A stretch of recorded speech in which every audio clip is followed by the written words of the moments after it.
On the morning of September 11, 2001, 19 men armed with box cutters, directed by a man on dialysis in a cave fortress halfway around the world using a satellite phone and a laptop, directed the most sophisticated penetration of the most heavily defended airspace in the world, overpowering the passengers and the military combat-trained pilots on 4 commercial aircraft before flying those planes wildly off course for over an hour without being molested by a single fighter interceptor.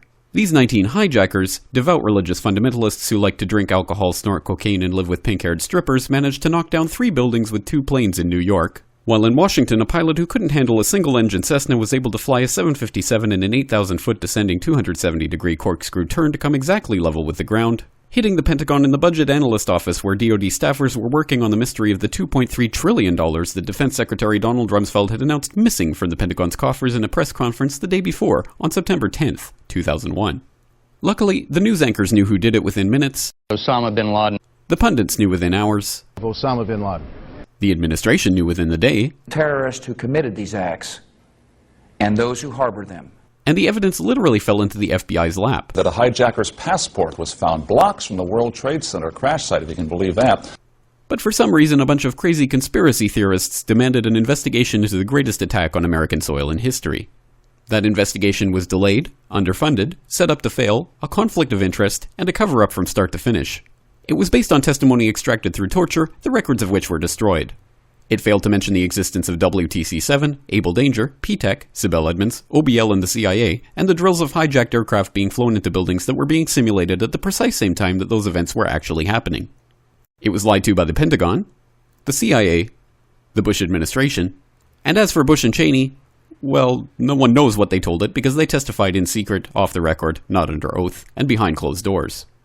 It didn't bother to look at who funded the attacks because that question is ultimately of little practical significance. Still, the 9/11 Commission did brilliantly answering all of the questions the public had, except most of the victims' family members' questions, and pinned blame on all the people responsible, although no one so much as lost their job, determining the attacks were failure of imagination. Because Nobody in our government, at least, and I don't think the prior government that could envision flying airplanes into buildings. Except the Pentagon, FEMA, NORAD, and the NRO.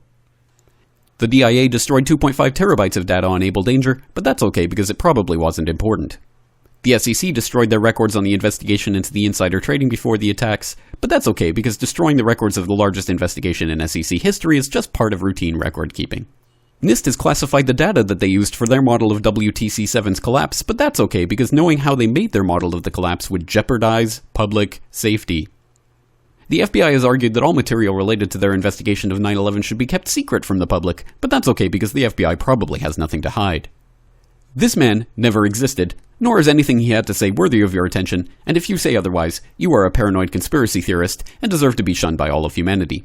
Likewise him, and her. And her, and her, and him. Osama bin Laden lived in a cave fortress in the hills of Afghanistan, but somehow got away.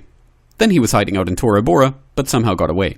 Then he lived in Abbottabad for years, taunting the most comprehensive intelligence dragnet employing the most sophisticated technology in the history of the world for a decade, releasing video after video with complete impunity and getting younger and younger as he did so, before finally being found in a daring SEAL team raid which wasn't recorded on video, in which he didn't resist or use his wife as a human shield, and in which these crack special forces operatives panicked and killed this unarmed man, supposedly the best source of intelligence about those dastardly terrorists on the entire planet. Then they dumped his body in the ocean before telling anyone about it. Then a couple dozen of that team's members died in a helicopter crash in Afghanistan. This is the story of 9/11, brought to you by the media which told you the hard truths about his head could be seen to move violently forward. And they took the babies out of the incubators. And mobile production facilities. And the rescue of Jessica Lynch. If you have any questions about this story, you are a batshit paranoid tinfoil dog-abusing baby hater and will be reviled by everyone.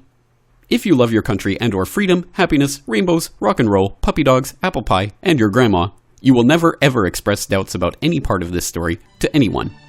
Ever. This has been a public service announcement by the Friends of the FBI, CIA, NSA, DIA, SEC, MSM, White House, NIST, and the 9/11 Commission. Because ignorance is strength.